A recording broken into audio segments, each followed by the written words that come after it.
அஸ்ஸலாமு அலைக்கும் வரஹ்மத்துல்லாஹி வ பரக்காத்து.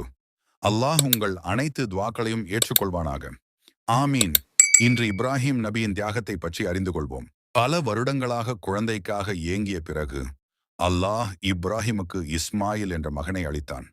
ஆனால் அதன் பிறகு மிக கடினமான சோதனை வந்தது. இளம் இஸ்மாயில் அவனது வயதான தந்தையால் பலியிடப்படவிருந்தான். நான் உங்களை பலியிடுவதாக கனவில் கண்டேன். எனவே நீங்கள் என்ன நினைக்கிறீர்கள்? மேலும் அவருடைய மகன் இஸ்மாயில் முழுமையான தவக்கலுடன் பதிலளித்தார். என் தந்தையே, உமக்கு கட்டளையிடப்பட்டபடியே செய்யுங்கள். அல்லாஹ் நாடினால் நான் பொறுமையுடன் இருப்பதை நீங்கள் காண்பீர்கள். அவர் தன் அன்பு மகனை கீழே கிடத்திவிட்டு கத்தியை உயர்த்தினார். இஸ்மாயில் ரலி அவர்கள் ஒரு வெள்ளை சட்டை அணிந்திருந்தார். மேலும் அவர்கள், என் தந்தையே, இதைத் தவிர என்னை உடுத்துவதற்கு வேறு ஆடை என்னிடமில்லை. இதை என் உடலிலிருந்து கழற்றி நீங்கள் இதைக் கொண்டு எனக்கு போர்த்துங்கள் என்று கூறினார்கள். அவர் அதை கழற்றத் தொடங்கி தன் கத்தியை உயர்த்தினார். அப்போது அவர் பின்னாலிருந்து அழைக்கப்பட்டார். நாங்கள் அவரை நோக்கி, ஓ இப்ராஹிம், நீர் கனவை நிறைவேற்றி விட்டீர் என்று கூவி அழைத்தோம். இப்ராஹிம் அலை திரும்பி பார்த்தபோது அழகான கொம்புகளுடைய வெள்ளை நிற ஆட்டுக்கடா ஒன்று தென்பட்டது. அல்லாஹ் இஸ்மாயிலுக்கு பதிலாக ஒரு ஆட்டுக்கடாவை வைத்திருந்தான். இப்ராஹிம் ரலி அவர்களின் காலத்தில் மக்கள் சிலைகளை நம்பினார்கள்.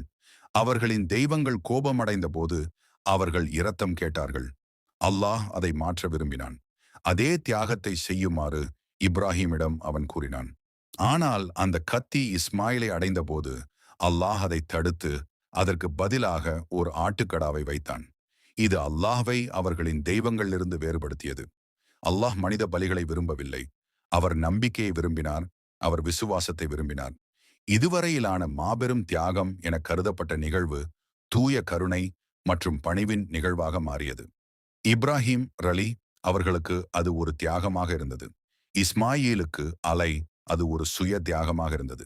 மேலும் அது அல்லாஹ்விடமிருந்து வந்த ஒரு சோதனையாக இருந்தது. விசுவாசம், அன்பு, கீழ்ப்படிதல் மற்றும் பணிதல் ஆகியவற்றின் ஒரு சோதனை. எனவே குர்பானியை நிறைவேற்றுவதில் அல்லாஹ்வின் கட்டளைக்கு நீங்கள் கீழ்ப்படியும் போது ஈமான், அன்பு, கீழ்ப்படிதல் மற்றும் பணிவு ஆகிய இந்த உணர்வுகளை தேடுங்கள். இப்ராஹிம் அலை அவர்களின் இதுவரையிலான மாபெரும் தியாகத்தை நினைவு கூர்ந்து உங்கள் விலங்கை பலியிடுங்கள். தூய்மையான மற்றும் நம்பிக்கையுள்ள உள்ளத்துடன் அல்லாஹ்வை நோக்கிச் செல்லுங்கள்.